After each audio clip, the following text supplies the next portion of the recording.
आदिर Ranjan Chaudhary press conference कर रहे हैं, कांग्रेस प्रेस कॉन्फ्रेंस कर रही है, जरा रुक करते हैं वहीं का, क्या कहा जा रहा है? आम लोगों की बात रखने के लिए, आम लोगों के मुद्दा को उठाना और सरकार से जवाब मांगना, ये सारे हमारे जिम्मेदारी होती है। इसी के चलते हम सदन में आते हैं। इसलिए अब सब जानते होंगे कि शुरू के दिन से देश की प्रधानमंत्री नरेंद्र मोदी जी को हम लोग ये गुहार लगाते आए थे कि मणिपुर की आज की जो हालात, ये हालात बड़ा गंभीर होते जा रहे हैं और देश की प्रधानमंत्री होने के नाते हमारे देश के प्रधानमंत्री जी को यह जिम्मेदारी भी बनते हैं कि मणिपुर के मुद्दे को लेकर सदन में वो बात रखें।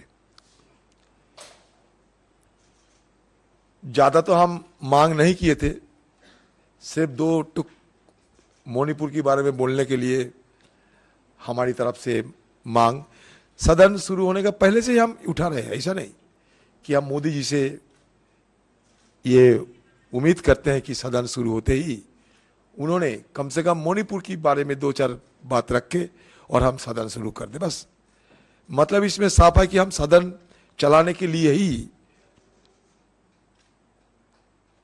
सदन में आए और सही ढंग और सुचारू रूप से चले, इसलिए प्रधानमंत्री मोदी जी को दरखास्त भी की है। लेकिन हमारे बात को जब टालते गए तो हमें भी अपना देश की प्रधानमंत्री को संसद में आने के लिए उपाय भी ढूंढते रहे और ढूंढते अंतिम औजार जो हमारे संसदीय व्यवस्था में होते हैं, अविश्वास प्रस्ताव लाए, क्योंकि कम से कम प्रधानमंत्री जी सदन में आके बात तो रखे। तो बस यही आपने देखे हैं, रूल 198 के तहत ये होते हैं हमारे ये अविश्वास प्रस्ताव की चर्चा। और हमारे पार्लियामेंट की ये परंपरा होते हैं कि जब तक अविश्वास प्रस्ताव पे चर्चा खत्म नहीं होते तब तक बाकी जो बिल वगैरह है उसको पारित नहीं किया जा सकता। मैंने उदाहरण के तहत आपको बताना चाहते हैं कि 1978 ऑपोजिशन लीडर थे स्टीफेन साहब, प्रधानमंत्री मोरारजी देसाई शायद 10 या 11 मई को सदन में अविश्वास प्रस्ताव लाए गए थे। उसी दिन, मतलब जिस दिन सदन अविश्वास प्रस्ताव लाए गए थे, उसी दिन सदन में अविश्वास प्रस्ताव के बारे में चर्चा भी शुरू हो गई थी। इसका नतीजा क्या निकला? बाकी सदन सही ढंग से सुचारू रूप से चले।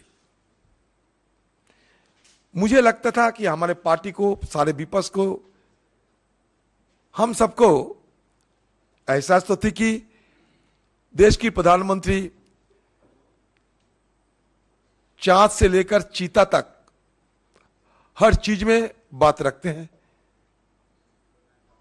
तो भला मणिपुर क्यों? कोई भी मुद्दे पे देश की विपक्ष के सारे विपक्ष जब मांग करते हैं, विपक्ष की मांग को सम्मान देते हुए वो भी हमारे लिए और देश के लिए, मणिपुर के लिए कुछ बात रखेंगे। ये तो हुआ ही नहीं, लेकिन इसके उल्टा हुआ। जैसे कि हमारे परंपरागत जो तरीका है सदन के अंदर कि अविश्वास प्रस्ताव लाने से और कोई चर्चा नहीं होना चाहिए जब तक अविश्वास प्रस्ताव की चर्चा खत्म ना हो। लेकिन आज की सरकार ने सारे परंपरागत जो तरीके थे, रीति रिवाज जो भी थे,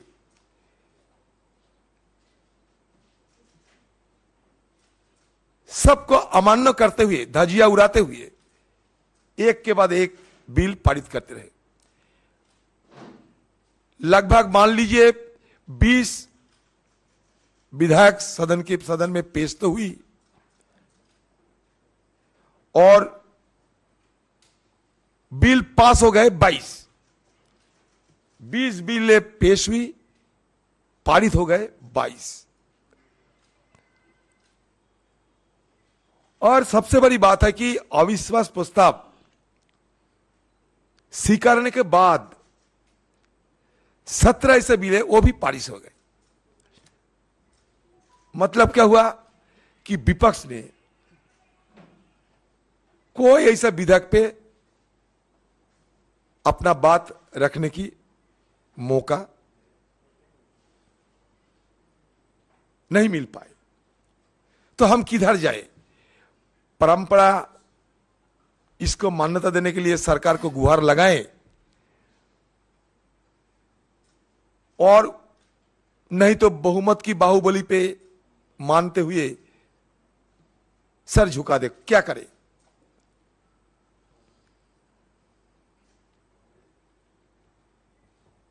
तो इसमें सारे जो इंडिया अलायंस, उन्होंने यह फैसला किया था कि दिल्ली बिल के मुद्दे के अलावा बाकी सारे बिल ना पारित हो और हमारा मांग जारी रहे कि मणिपुर की चर्चा शुरुआती तौर पे किए, बाकी सुचारू रूप से सब कुछ चले। तो ये नजारा हमें भी देखने को मिला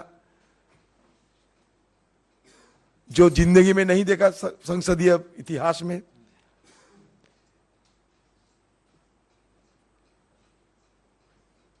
कि भले ही अविश्वास प्रस्ताव ताक में रखा जाए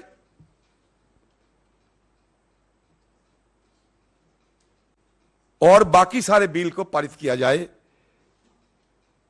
हमारे ना बचे परंपरा, ना बचे हमारे सदन की रीति रिवाज। फिर देखते देखते सदन भी खत्म हो गए। तो ये बड़ी दुख की बात है कि इतने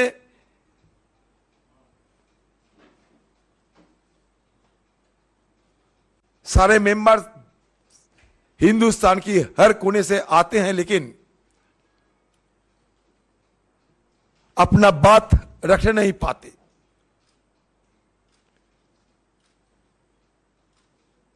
फिर सदन खत्म हो जाते। दिल्ली में तो हमारे कोई सरकारी दफ्तर नहीं है कि यहां रहे, घूमे, चले, काम करे, जैसे कि सत्तारूढ़ पार्टी के लोगों के है। हमारे लिए पार्लियामेंट के अलावा और कोई हवा महल तो नहीं है। तो इसलिए ज्यादातर जो एमपी होते हैं,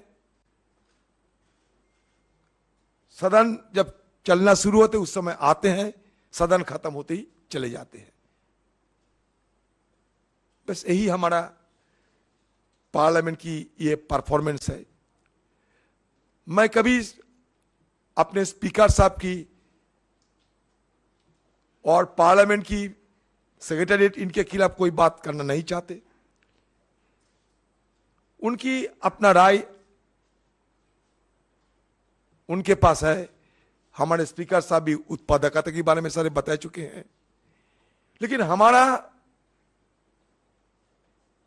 मन में जो दुख लेके जा रहे हैं, मैं उसी दुख का ही बयान करते हैं और कुछ नहीं।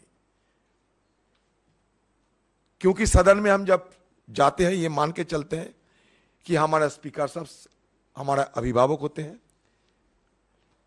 उनकी बयान पे हमें कोई इतराज नहीं। सदन में तो बिल पारित हुई है, ये तो सही है, लेकिन वो बिल पारित में हम लोग भाग नहीं ले पाए, यही हमारा दुख है। चलिए बाकी दो कुछ अगर आपको पूछना चाहिए पूछ सकते हैं, एक एक करके पूछिए, ज्यादा मत पूछिए। एक सवाल बार बार ना दोहरा जाए तो अच्छा होगा।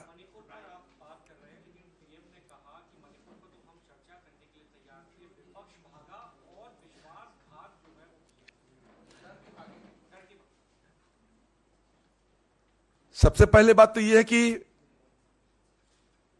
देश की प्रधानमंत्री को सदन में लाने के लिए मजबूर किए गए हिंदुस्तान की संसदीय इतिहास में पहली बार हुआ कि जिस प्रधानमंत्री सदन में प्रवेश करते ही मंदिर समझकर अपने माथा टेका था, वो दृश्य सबको याद होंगे जरूर। उन्होंने ही मंदिर आने में एतराज करते रहे और हमें कोई इच्छा नहीं रहते हुए भी देश की गंभीर समस्या के बारे में सदन में बात रखने के लिए और चर्चा शुरुआत करने के लिए हमें बुलाने पड़े। और खासकर जब वो लीडर ऑफ द हाउस है, हाउस के नेता है।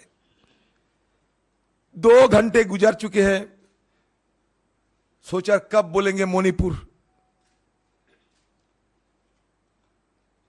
बार बार सदन में हम लोग गुहार लगाते हैं, ये पीएम साहब मणिपुर के बारे में आप बोलोगे या नहीं? कम से कम तो ये बोलना चाहिए था कि हां बोलूंगा, आप रुको। वो भी नहीं कहे। अगर किसी के घर पे आप जाएं, आपको प्यास लगे, 1 गिलास पानी मांगे और पानी नहीं मिले तो क्या करें? बाहर जाके तो पानी पीने जाने पड़ते। तो हम भी क्या करें? 2 घंटे से बार बार ये मांग करते रहते हैं कि मणिपुर में आप बोलोगे, मणिपुर में बोलेंगे, मणिपुर में बोलिए। सिर्फ सारे विपक्ष ने, और ये भी मैंने देखा कि सत्तापक्ष की मंत्री कहिए, नेता कहिए, वो भी बैठे बैठे खस्ता होकर, थके हुए, छोटे मोटे नींद भी लेते रहे। मतलब नैप की तरह छोटे मोटे, गंभीर निद्रा नहीं बल्कि छोटे मोटे निद्रा भी लेते रहे। आप सारे विजुअल देख लो, पता चलेगा। लेकिन हमारी तरफ से सारे विपक्ष ने बड़ी उम्मीद लेके बैठे थे। कुल मिलाकर हमें बाद में पता चले कि प्रधानमंत्री जी और एक रिकॉर्ड शायद तोड़ने वाला है कि हिंदुस्तान के कोई प्रधानमंत्री 2 घंटे से ज्यादा सदन के अंदर भाषण तो नहीं दिए। पता नहीं, रिकॉर्ड करना ही हमारे देश के प्रधानमंत्री को आते तो हैं। बहुत सारे रिकॉर्ड किए हैं। रिकॉर्ड के बारे में सदन के अंदर में भी हमें गिनाया क्या क्या रिकॉर्ड किया। लेकिन यह भी एक रिकॉर्ड हुई कि जिस मुद्दे को मेन फोकस करके सारे विपक्षों ने शुरू से गुहार लगाते आ रहे थे, विपक्ष को, वो मुद्दे को प्रधानमंत्री मोदी जी ने सिर्फ 3 मिनट की